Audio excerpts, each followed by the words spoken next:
Hey A&P and 2 students, this is Katie White with Chattanooga State's A&P 2 class. We are going to start with lab number 12, which is going to be covering female reproductive system and genetics. I'm going to do female reproductive system first, and in a separate video do the genetics problems. We're starting on page 148 in your lab book. So if you don't mind going ahead and turning to that page, I just want to show you a few things before we get started here. You know that your lab exams are going to be based, and quizzes are going to be based off of these lab objectives. And it looks like a lot, but hold on. Those first 4 lab objectives are actually the first 4 lab objectives that you had in lab 11, which was male repro. So we're just going to be doing the same things, except just looking at the female reproductive system. And then we have a few things that are specific to female reproduction. So we'll look at that. These last lab objectives here, that has all to do with the genetics. So when it talks about genetics being part of this lab, it is. And all of those lab objectives will be addressed when we get to the genetics problems themselves. So that'll be in the next video. Now, I also like to go through with my students and make sure that they see the different models that you're going to have to know, and all of these things on those models you're going to have to be able to identify. So in this video, my goal is to make sure that I show you what this video or this model is, and you can identify those structures on that model. So the first model that we have is the 3-dimensional pelvis, 2-part 3-dimensional on whiteboard. All of those structures, and again, if it says uterus / fallopian tubes, or uterine or fallopian tubes, and then it has some things in parentheses behind it, that means that you have to know those specific structures on that structure. Sorry, my dog's bed is over here. Same thing. Let me bring it into focus. There you go. Yes, anything in parentheses behind the original term, you're going to have to know that specific portion. So that particular model is this one right here. So I'll be going through that one in this video. The mid-sagittal pelvis on blue base. Notice it says the same structures as above, which actually were all of those ones. So on this model, you're going to have to know all the structures that you had to know on that model, in addition to these layers, and then we have a few other things. Now, the next one is a sectioned ovary on flat green base. All of those things must be identified, and I will get to that. Oops, sorry, the light. It's afternoon sun. So that is that model, and I'll be going through that. And then it also has stages of fertilization model, which technically I cover a little bit better next week once we talk about actual development. But you will be able to identify all of these structures on this model. And if you Google 3B anatomical, that's the model maker, and this is stages of fertilization model, you can pull up the manual for it and have your own beautiful picture at home. So, same thing with that one, 3B anatomical, female reproductive system. So those are the things we're going to go through. We can go ahead and turn to page 150, and I'm just pulling my other model. If I highlight in the same model or the same lab manual, it bleeds over. So that's why I use different manuals, and I have extras from prior years, but I make sure it's all the same stuff. So anyway, I do need you guys, I'm not going to read through all of this verbatim. I do need you to read through it, but if you don't mind reading that either before this video or after this video, that would be great. Now, the first thing it talks about is ovaries. Oh my gosh, my dog's toys. I am so sorry. Okay, the ovaries located in the pelvic cavity. Originally developed just below the kidneys, and yada yada. You can go ahead and look at that. They want you to know though here, watch this. It says, oh, there you go. Sorry, I had to show you her. The ovary consists of 2 layers. I need you to know those two layers. The inner layer, and this is just like with the brain or with the kidney or with the adrenal gland, the inner layer is called a medulla, and it contains lots of blood vessels, lymphatics, and so on and so forth. The outer layer is called the ovarian cortex, or you could just say cortex. That's where all of the follicles are. So if we look at the model, I'll just show you this one because it's a little easier. So on this one in particular, so the medulla has all those blood vessels in it. This is like one big ovary. It's crazy. All the blood vessels are on the inside. All of the follicles are on this outer rim. So that is ovaries, cortex, and medulla. Now, this next part, I'm going to let you guys read through that. I'm going to kind of walk you through it over here. This next page is 151. But this really is lab objective 4 when it talks about oogenesis, which is basically how we're actually making a follicle that we can ovulate, versus spermatogenesis, which is the making of a sperm from that original cell. So we're going to get into all of that mess, but this is going to give you a better idea. I'm going to go through it pretty quickly. I hope that you found that McGraw-Hill video on meiosis and mitosis to get a better idea of how that stuff works as far as meiosis, mitosis. The biggest thing here, I guess I can just jump into it. The biggest thing here, let's go ahead and look at page 151. I love this picture because it shows both spermatogenesis and oogenesis side by side. So we both started off making our sex cells from the original, and in the female's case, it's called the oogonium, whereas in male, last week we talked about that one, that was spermatogonium or spermatogonia. So we both start off with that original stem cell, and everything that our bodies are going to make thereafter come from those originals. Now, keep in mind, this says diploid. Diploid meaning it's got 46 chromosomes. Now, notice it still has 46 chromosomes, goes through meiosis 1, meiosis 2, but look, going from before meiosis 1 to after meiosis 1, it goes from a 46 chromosome cell to a haploid cell, which is 23 chromosomes. That's what's unique for meiosis, is that it's basically splitting the chromosome number in half.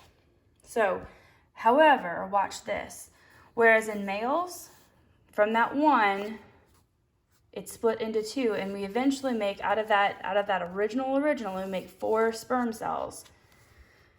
In the female reproductive, ladies, from that 1, we still make 4, because it's still that 1 splits into 2, and it does. But the body's going to toss that genetic material. We don't need it. Whereas the guys, you use both of those. Females, we go ahead and toss that because we call that trash DNA. Notice it says actual polar bodies. The body will just kind of reabsorb that material. And it will take that cell and it will split that one. And again, we'll have that same 23 chromosome cell, but it has to split it again. And that second polar body will also be trash DNA. So that one will go away. So we will only make one, basically, ovum that our bodies can use for reproduction, whereas males will keep all of those. We ladies will discard those polar bodies, but males, they use every bit of those things.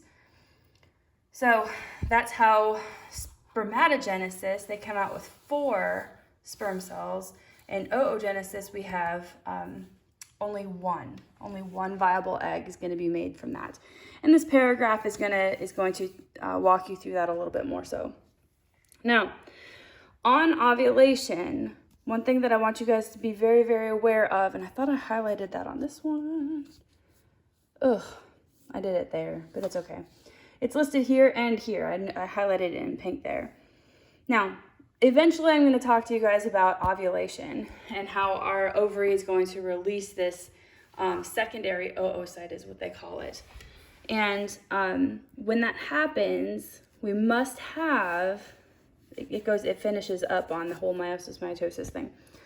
But after that egg is released, we have 15 to 24 hours that thing is viable to be fertilized. If it's not fertilized within 24 hours after it's been released from that ovary, it's toast. We can't, it's too old, and the body will just reabsorb it. So, and it'll try again next month. Now, we also have a few other structures to talk about here, and I'll go through them all, I will. But the manual is going through it in this way, so I'll just follow along. We talked about ovaries. Now we're talking about uterine or fallopian tubes. You can call them either uterine tubes or you can call them fallopian tubes. We don't care. Either one works. They attach to the uterus, but they are not actually connected to the ovaries themselves. And actually, my sister-in-law just actually popped in here, and I usually tell people about this in class, but I'm going to use her in this. It's going to be great. So hold on a second. She literally just walked in the door. She has no idea she's going to do this. So here's Danielle's hand. We're not going to show her face. Sorry, my dog's going to go nuts. So let's just pretend that, oh no. Here. Let's just pretend that this is, we're going to keep her face out of it here. This is her uterine tube, and then this is her uterus, okay? So you know that your uterine tube basically reaches out here, and let's just pretend my fist is the ovary. Now we do at the very end, hush, Sophia, at the very end of your uterine tubes, you have these finger-like projections, and they literally say it right there, highlighted in yellow, fimbriae. Highlight that in your book. All right, so at the end of your uterine tubes, you have these fimbriae that reach out towards this ovary. But here's the thing, the fimbriae don't actually touch the ovary. See, she's not touching. So here's the thing, when I get ready to ovulate, here, let me just go ahead. I'm gonna have a little follicle here ready to go ahead and ovulate. It doesn't touch like that, but thanks.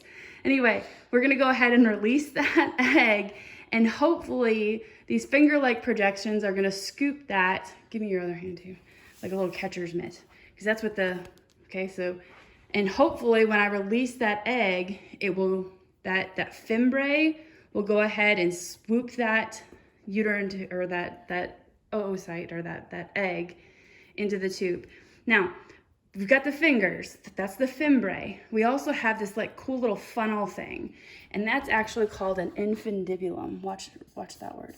Same spelling as that connector between your pituitary and your brain. Infundibulum. So it's kind of like a little catcher's mitt. Daniel, go ahead and do our catcher's mitt again, okay? So it's a little catcher's mitt, and it swoops that little egg into the uterine tube, and hopefully she'll find Prince Charming in the tube. So thank you, Danielle. I'll just be a minute, but we'll keep that on the video forever. All right, so we talked about the uterine tubes that connect it to the uterus. We talked about the infundibulum, which is like the catcher's mitt. At the very end of that infundibulum, we have these finger-like projections called fimbriae, and oh my gosh, I've got a cool picture about this. Ooh. Okay, so here's the uterus, obviously. That was supposed to be my fat fist right there. Those finger-like projections, I've got them highlighted there, called fimbriae. Infundibulum is like the funnel. All right, uterine tube. Some of us got brought up on uterine tube. I found this really cool picture. I don't know where I found it. Well, no, I probably just Googled it, but that's okay. But the picture is this. Look, this is a close-up picture of those finger-like projections, the infundibulum. And that is a follicle releasing that egg. Okay, it's got a little fluid around it. We'll talk about that. And so there it is, the fimbriae trying to catch that follicle. Again, not touching. They're not connected. And this is a better picture. That's the ovary. Those blue structures are obviously fimbriae. The infundibulum, I don't know why I cut off my screen, but that's okay. That's the infundibulum, and you don't have to know about the rest of those. That's just uterine tube as far as you care. So is that not a cool picture? I love that. I love it. I think I've got another one. Yeah. I don't know where I found that. Sorry, you gotta not look at me on the screen here. So yeah, that's just another picture, cool picture of the fimbriae. Just gorgeous. My gosh. All right, let's continue. All right, so that egg needs to be fertilized within 24 hours or she's toast. She will not be viable after that 24-hour period. Now, if she is fertilized by a sperm, when those two nuclei fuse into that 46 chromosome, because again, 23 chromosomes, when they meet, that becomes a zygote, which is a 46 chromosome structure again, and I'll get into that later. Now, after that fertilized egg or that zygote, when it's a single cell, it's called a zygote, but we all know that sucker is going to go ahead and split and replicate and so on and so forth. But in that time frame, 6 to 7 days, it's going to eventually bounce its way down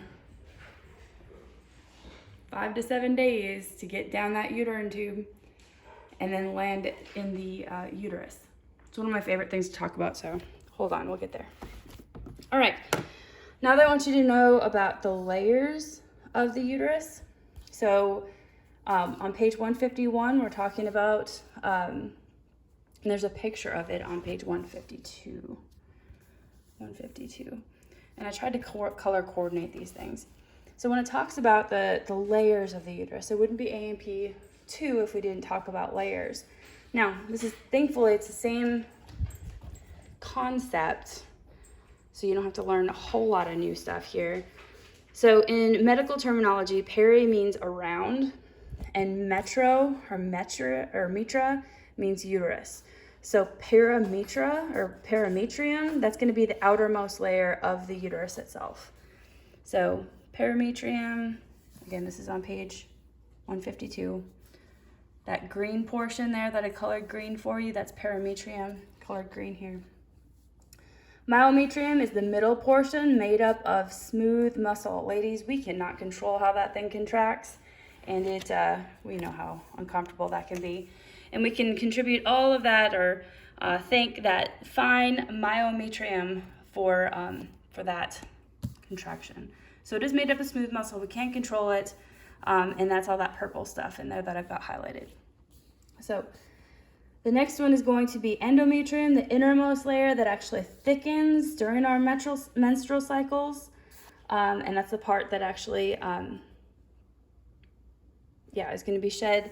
And I highlighted that in that orangey color. So that is the endometrium. So there's some layers. We go ahead and turn the page to, let's see, we're on page 152.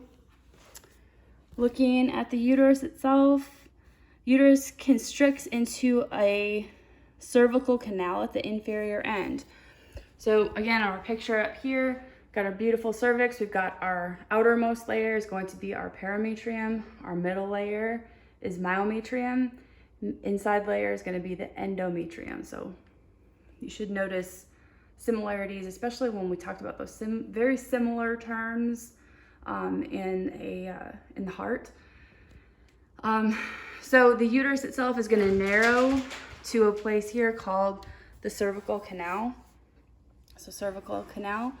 And that cervical canal is going to open into the vagina itself. So here's the cervical canal, here's the vagina. Notice that the vagina itself has all sorts of wrinkles and folds. And they have that in there for a reason. You know, the body, just like our stomach and our urinary bladder, have all those wrinkles and folds. We call them rugae. Yay, rugae. And they're there so that we can expand. My stomach, when I eat CSCC pizza, or when I did, until they closed the stores right now, I could eat a whole lot of pizza because the rugae in my stomach could go ahead and expand and allow me to eat all that pizza. Now, in this case, it has nothing to do with pizza, but it has everything to do with it when we pass that 10-pounder, ladies. Okay, we give birth to that 10-pounder that was sitting in the uterus and now it has to come through. yeah, that vagina has to expand to accommodate that baby. So that's what those rugae, they're allowing for expansion. They also secrete an acidic mucus to inhibit bacterial and fungal growth. So it's constantly cleaning itself with that rugae. Now, we have some external genitalia, also known as the vulva or pudendum, consisting of labia majora, labia minora, and the clitoris or clitoris. So let me go to another. Oh, here you go. So probably the best one to look at with this one is going to be this model, except, I don't know, the light kind of sucks here today. I'll post a picture of this so you can see all of these structures, but you also have beautiful pictures in your textbook. This is one picture from your textbook. So it goes through the layers. We've got parametrium, myometrium, endometrium. Shows the vagina here. It shows the cervix. We have the external structures. This thing right here is called your pubis, your pubic bone or pubic symphysis, okay, part of your pelvis. And notice at the very bottom here, kind of the inferior aspect of it, it's kind of like this J-shaped structure that kind of comes off of it, and that's going to be your clitoris or your clitoris. So that's an external structure. We also have labia minora and labia majoris.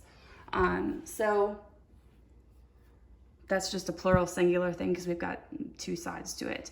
So the larger one is going to be that labia majoris, and that inner one is going to be the labia minora. So it's just a plural singular thing. Now, other structures that you guys are going to need to know. I need you to watch this. This is gorgeous. The uterus is not just kind of like, I don't know, fallen to the bottom of our pelvic region. It's actually suspended by a number of different ligaments in there. And the one that you have to know is going to be this one that kind of holds the uterus kind of up above our urinary bladder here. So you do need to know round ligaments. It looks terrible on our models. I don't like it on that one. On this one, I don't know. She's not as pretty. I do like it on this picture better, I do. But just to know that that round ligament does hold the uterus up, or it's supposed to, but a couple babies later, sometimes things fall. Another structure is going to be, notice that uterine tube just kind of hangs up there. And that's actually hung by what we call a suspensory ligament. Now there's also an ovarian ligament that you can't really see on here, and that's okay. But it kind of connects the ovary to the uterus. Now let me see. Yeah, there you go. Yeah, the ovary is not just sitting out there. It's connected to the uterus, just so it's not just floating out in the middle of the pelvic cavity, but it's by that ovarian ligament. So that's kind of fun. That's good stuff. All right, let's see. Yeah, that round ligament on this picture just doesn't do it justice. It's because we've got a 2D image of a 3D structure. So yeah, I already told you about rugae. All right, let me see what else we've got here.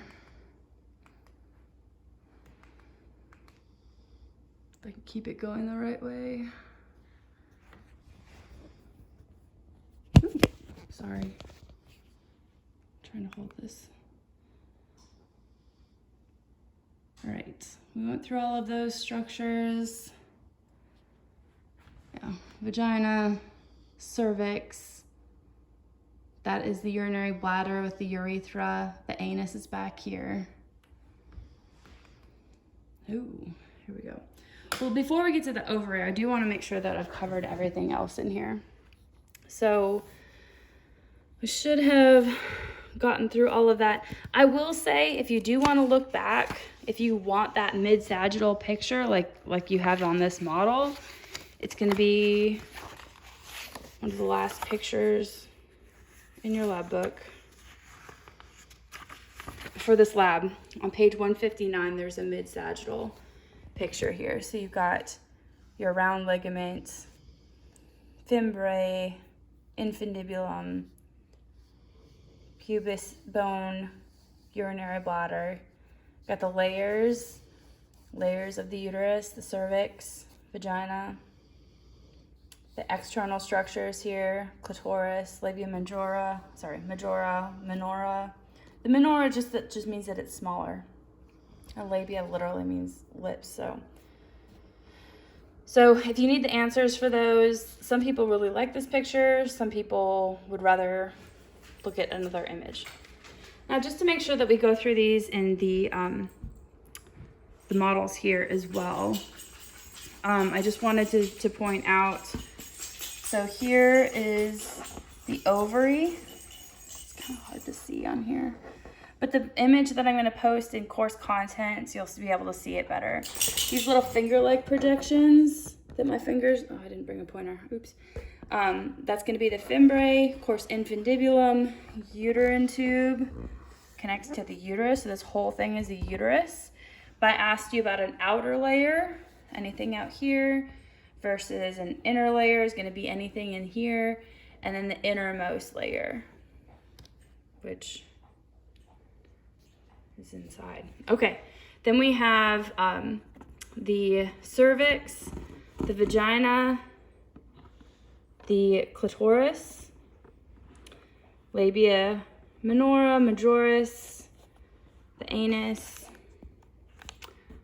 round ligament, and then I'll get to that in a minute. That's the only extra special thing on that one. On this one, let me put her back together. Oops, the uterus is falling apart, sorry. All right, so with this particular model, you can kind of see that yellowy thing is going to be the ovary itself. And of course, the outermost fringe portion of that is going to be the fimbriae, the infundibulum, and then connecting it to the uterus. That's going to be the uterine tube or fallopian tube. You can use either one. So that would make this the uterus. And that's pretty much all we can see right now until I take this off. Oops. Okay, then I have an outer layer, a middle layer, an innermost layer. We have the cervix under my finger there. Of course, the vagina, labia minora, majoris, and then we also have the clitoris here. You can always find the clitoris. It's basically in that same location as the inferior aspect of the pubis bone. So I'm guessing that's supposed to be round ligament, but I won't ask you that question. And being I'm helping make the lab exam, I'm not gonna probably ask about that on that one. I would probably ask it maybe on this one, or maybe that image that I had that's from your textbook. So there's that. I think we're all caught up. Okay. Oops. Just stare at that while I look for my page. I hope as I'm going along here also, and it's always the hope, but you can always watch this video again. As I talk about these different things, you can check these off with like a little, like a light pencil mark to make sure, hey, yeah, you address this, this, this, and this. I'm kind of going off the cuff here at this point because, well, I go through it a lot and there's like a rhythm to it. I'm pretty sure I've covered it all. If I haven't, just let me know. Now I'd like to go ahead and talk about this, the ovary model. It does say stages of fertilization model. This does have a nice parametrium, endometrium, myometrium. Beautiful cervix here. She looks very different on the half shell, right? That's just, I don't know. Does anyone actually imagine a uterus or a cervix looking like that? Oh, by the way, ladies, when we get our pap smears, that's when the doctor goes in and they take that little brush and they stick it up next to the cervix, and they give it a little spin, trying to get some cells off of the cervix. So that's what we're getting a pap smear of. So just so you know, that's what they're looking at. Uterine tube, I don't know. Yeah, uterine tube would be the best I can show you there. That's the ovarian ligament. Yeah, the rest of it, I'll talk about the rest of this next week when we talk about development. So the rest of that I'll cover next week. Sectioned ovary on flat green base is going to be this model.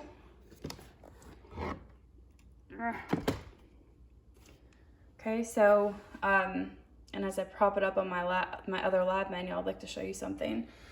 Because what they're talking about here, I'll post a picture of that as well.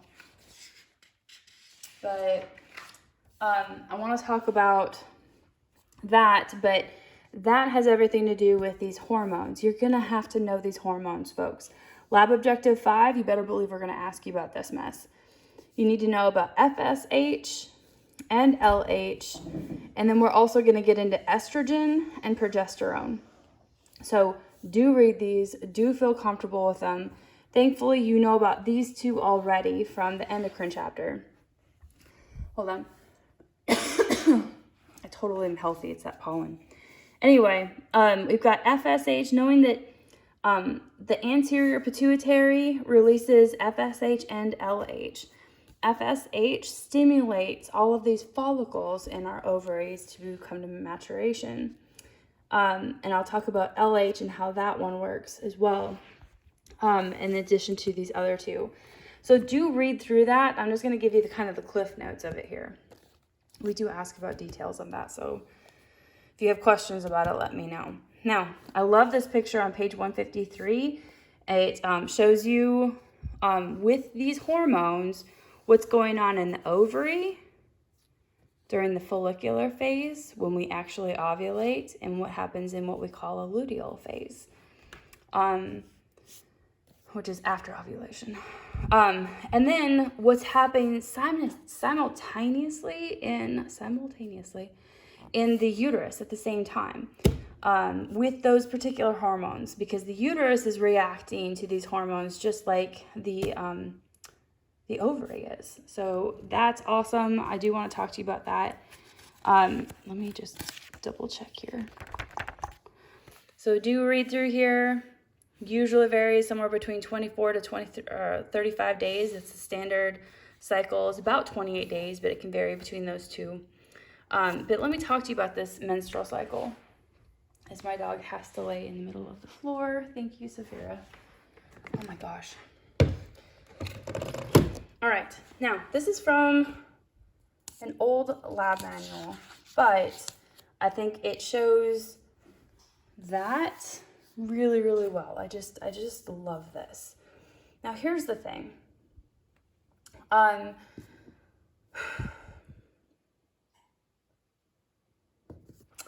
think I do have to talk about this first. I apologize. I usually do this on the fly with the students. Depends on the class, and without looks from you guys. Seriously, Saphira, that is the wrong place to sit, dear. I usually just read the students to see where they're at with this, but you're not staring at me, so you know what? I'm just going to go through this part. I'm going to talk about the follicles, but I think I need to talk about those follicles in the ovary first, and then I'll lead you into the hormones. But I will say, because you already know about this one, follicle stimulating hormone, basically when our anterior pituitary releases that, it stimulates about 20 follicles in the cortex of our ovary to start waking up. Because when we first started in puberty, ladies, our cortex was full of these little buggers right here, these tiny little follicles. We call those primordial follicles. So if you're reading along on page 154, it says primordial follicles, and that's letter B. So those are primordial follicles, those little buggers right there. And those are primordial follicles. So we've just got thousands of those things in the cortex of our ovary when we first start having our period. And then every month, follicle stimulating hormone wakes about 20 of those up. That's an answer later on in your page. About 20 primordial follicles up. But it hasn't quite figured out which one it wants to ovulate yet. It's like it picks up a bunch of them and it's like, which one am I going to use? Because it still goes through that cycle of trying to figure out, okay, who's this ultimate oocyte that I'm going to ovulate off. Now, keep in mind this thing it'll start going through these cycles and we'll have these primary oocytes. So let me show you how this works. Follicle stimulating hormone causes these primordial, and I said primordial follicles, so that should be B in your book, primordial follicles, to kind of wake up, and they get stimulated, and they start to get bigger. Actually, they get to be about this, okay? So that turns into this. Now, I'm going to show you, these are various stages of a follicle on this particular model. So these guys will eventually get to look like that. They don't move from here to here. They don't do that. But these will eventually look like this. So these are primary follicles. Okay, so E is primary follicle. Okay, the body has still not figured out which one it's going to ovulate off. Okay, but eventually it's going to say, I don't really know if I'm gonna take that one to a polar body, and I'm going to mature this one into what we call a secondary oocyte. So this big one, D here, is a secondary oocyte, okay, or secondary follicle, okay. Now, within that follicle, it contains a primary oocyte. See this little thing in there? The little thing? That is the follicle itself. Now, do you see this little spot right here, that little like divot?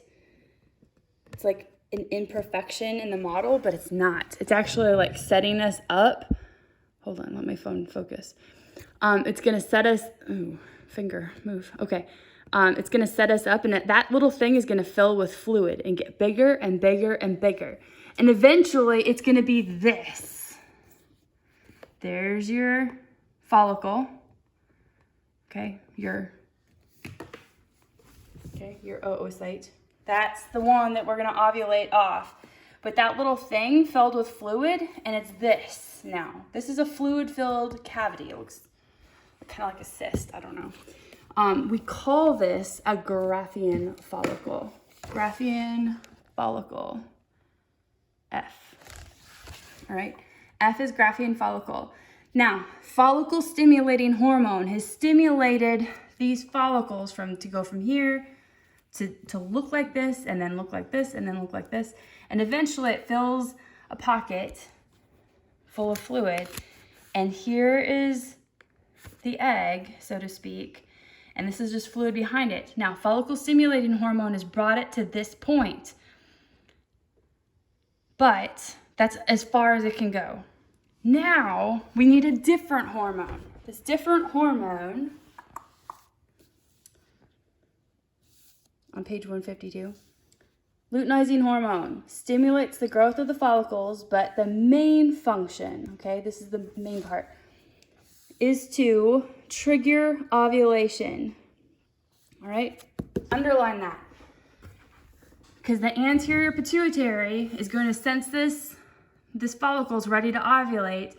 LH, or luteinizing hormone, is going to cause this thing to rupture, and this fluid is going to basically flush this follicle out into, hopefully, those finger-like projections of the uterine tube, the infundibulum, and then finally into the uterine tube. Okay, that's her story. She's in the fallopian tube at this point. Now we get to talk about what happens to this one afterwards. So we already talked about Graafian follicle. Now I want you to talk about what happens to this afterwards, okay? The fluid is gonna go away. And I hate to say it like this, I really do, but I think it's the best visual. I'm kind of a visual person. We all know that like when a zit or cyst ruptures, it shrivels and it has sometimes a little bit of blood to it, correct? Y'all know what I'm talking about. We've been through puberty. So this Graafian follicle will actually turn into this ugly mess. It's letter A. We call that the corpus hemorrhagicum. Watch the spelling of that. That's tricky.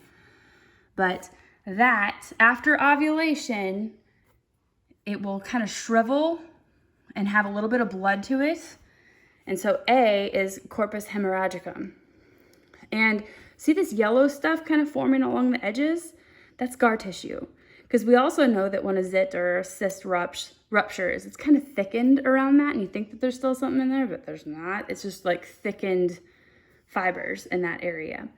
But I'm going to tell you, after that corpus hemorrhagicum, it turns into this amazing structure. That thick yellow thing gets bigger and bigger and bigger, and eventually turns into this. Okay. This is the next step. The corpus hemorrhagicum develops into a corpus luteum. This is a corpus luteum. Lutea meaning yellow. Answer in your lab book. That's an answer in your lab book. Okay, so this is a corpus luteum. Now, this happens very shortly after ovulation, and it is critical for holding off some things. So here's the thing. FSH caused the development of all of these follicles here, right? And then we ovulated it off. And now we are hoping that this little oocyte is finding Prince Charming in the uterine tube. The site, did you catch that? The site of fertilization is the uterine tube. That's where, I'll show you. Woo, she found it. Yay, good for her. Now, if we don't give her time to do that, remember it's like 6 to 7 days, and she will, 5 to 7 days, and she'll go ahead and find herself in the uterus if she's, whether she's whether she's fertilized or not. But we need to give her time. We don't need another follicle to be developed right behind her. So what the corpus luteum does is it secretes a hormone, progesterone. This is an answer, folks. Progesterone, page 154. The corpus luteum secretes progesterone and estrogens. All right, that's critical. Progesterone is like, they call that also the hormone of pregnancy. It basically progesterone stops all follicular development. And it says, stop.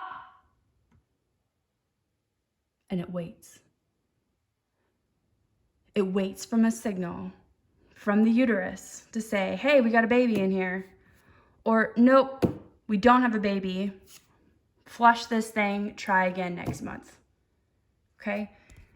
That progesterone from this structure, from what used to be her little home, the scar tissue here secretes that hormone and stops any follicular development until the body confirms whether we've got a baby or we don't. Okay, baby has to actually start producing its own progesterone by way of the placenta. That will also stop any follicular development, and it will also stop uterine contractions until the urge to contract is so great that it overrides the placenta's progesterone, and that's when we give birth.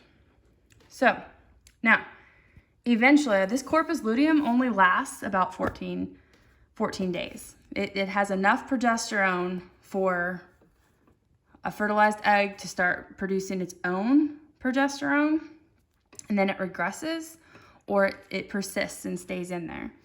Let's just say that we don't get pregnant this go round. We just say we don't. This thing will eventually run out of progesterone, and it will turn white, and it'll turn into this thing. It looks like a brain, kind of ugly looking thing. Kind of sticks out. This is a leftover is what's left over of a corpus luteum. We call it a corpus. Corpus means body, by the way. Corpus albicans. Alba meaning white. Okay, that's a corpus albicans. This is a cut in half corpus albicans. Kind of fun. So that is your last answer. Is the corpus luteum degenerates into a corpus albicans. So those are your answers on page 154. Now, just to make sure that you had all your answers,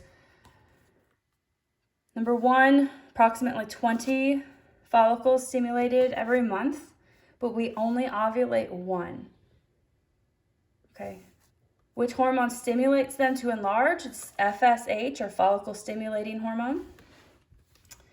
Hormone is produced in large amounts by this follicle, and that's going to be our estrogens. The Graafian follicle, and hold on, let me just got a visual here for you. Hold on, I've got it. Okay, so this particular picture, because who doesn't want a picture of the ovary on our wall, right? It's the living room. So I've got them all labeled here. You need to know that the primordial follicles, they secrete estrogens. The Graafian follicle also secretes estrogens. Corpus luteum does estrogens and progesterone. And then that corpus albicans, it has a question on there that says, what is that made up of? And it's made up of connective tissue like collagen fibers. So let's see where I'm at. All right. So the Graafian follicle produces estrogens. All right. What causes the Graafian follicle to release its secondary oocyte is the luteinizing hormone. Oh, there's an E on there. There's supposed to be an E. Sorry. Supposed to be. I wrote that too fast. So there's supposed to be an E at the end of hormone. What is the term for the release of the secondary oocyte? Is ovulation.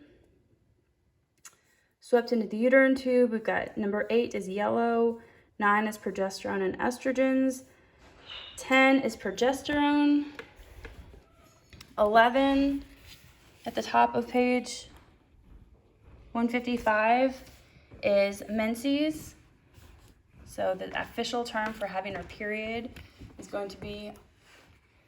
menses.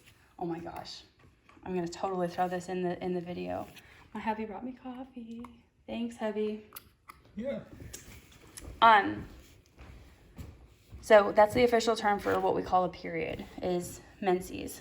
And so when we go to our OBGYN, they'll ask us when was the first day of our last period, because they want us to know which stage of the cycle that we're on.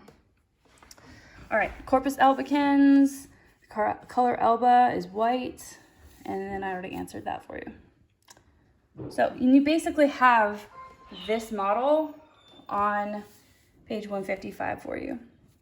So that's cool. So you have all of that. Love it. Now, the rest of this, I'm going to go through progesterone and all that mess. This was scary to me when I first found out about it. In fact, I had a whole class on animal reproduction because I'm a vet tech and I wanted to know more about repro. And I saw this from one of my professors and I about fell out of my seat. I'm like, I will never get that. But actually, it's really, really cool. So I can't wait to show you that. But before I get to that image, I just wanted to show you, this is the end of the female reproductive system. The rest of this page, so the bottom of page 155, 6, 7, these are all genetics problems that I'll address in the next video. So let me just show you this then. And I usually project this in the lab because I just like to. So here's the cycle, okay? Primary follicle to secondary follicle, ovulation. Look, we've got blue phase, we've got green phase. That blue phase is the follicular phase, meaning the follicle is developing up to that point, all right? Then we ovulate. So that's the difference between the blue and the green, is we have ovulation. Now, once that ovulation happens, we have the corpus luteum. We call that the luteal phase because the corpus luteum basically rules over the second half of our cycle, the last 14 days of our cycle.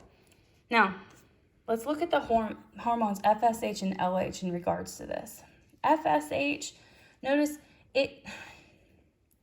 we have a lot of LH this whole time. However, let's just look at FSH for the moment. FSH kind of climbs the ranks here and stimulates this follicle. This whole time we get a huge surge of follicle stimulation just before ovulation. But we know that follicle stimulation follicle stimulation hormone does not cause ovulation. LH does, which is why at ovulation we have this huge spike of LH. Okay, that's what causes the ovulation, and then they both kind of fall off at the end there because neither one of them really play a major role in the latter half of our cycle. However, let's go ahead and look at, so that's what's happening in the ovary, and that's what's happening with FSH and LH. But let's look at what's happening in with the other two hormones, and this is what's happening in the uterus. Okay, so keep that part in mind. We're going to venture on down here. Now, we know that the follicles, there's a lot of estrogens that are being produced this whole time, but it's kind of like in a wave, and it will surge. That Graafian follicle really kicks off a lot of estrogens. That's why we get this huge surge of hormones just before we ovulate. And then everything that's why we have just crazy hormone surges. It's because of this, guys. Now, that Graafian follicle is going to go ahead and kick out a lot of estrogens. That's why we get that massive rush right there. But eventually goes down to a certain extent, okay, kind of decreases in its amount in circulation, and it just kind of piddles out at the end.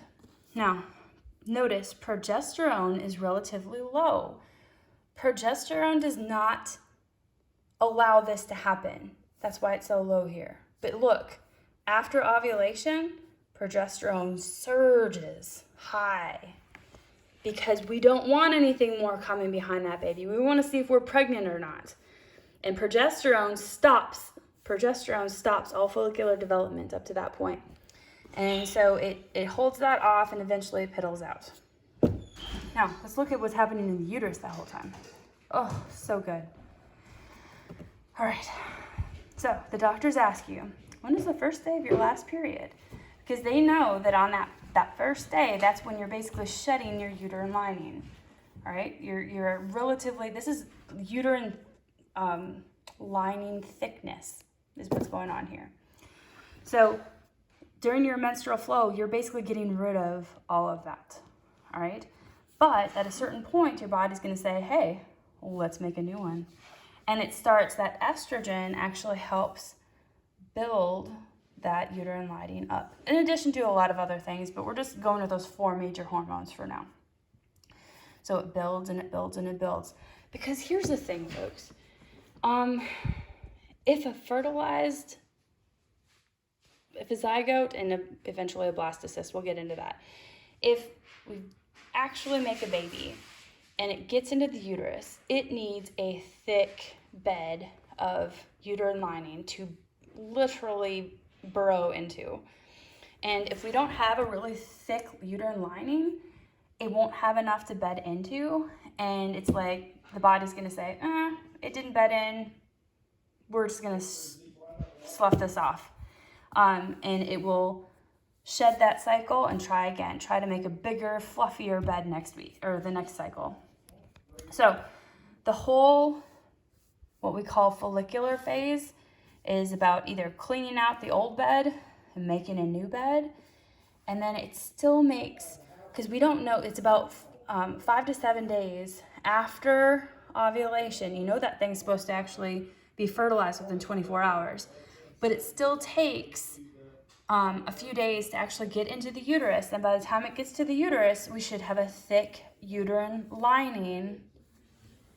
Folks, thick uterine lining, so that fertilized egg can actually burrow into that uterine lining and eventually form a placenta and so on and so forth.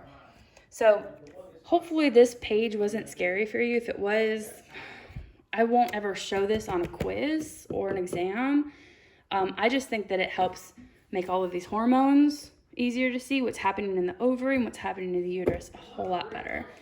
And so to me, that plays in with Lab Objective 5 really, really well. So, but I just covered, ovaries in my way.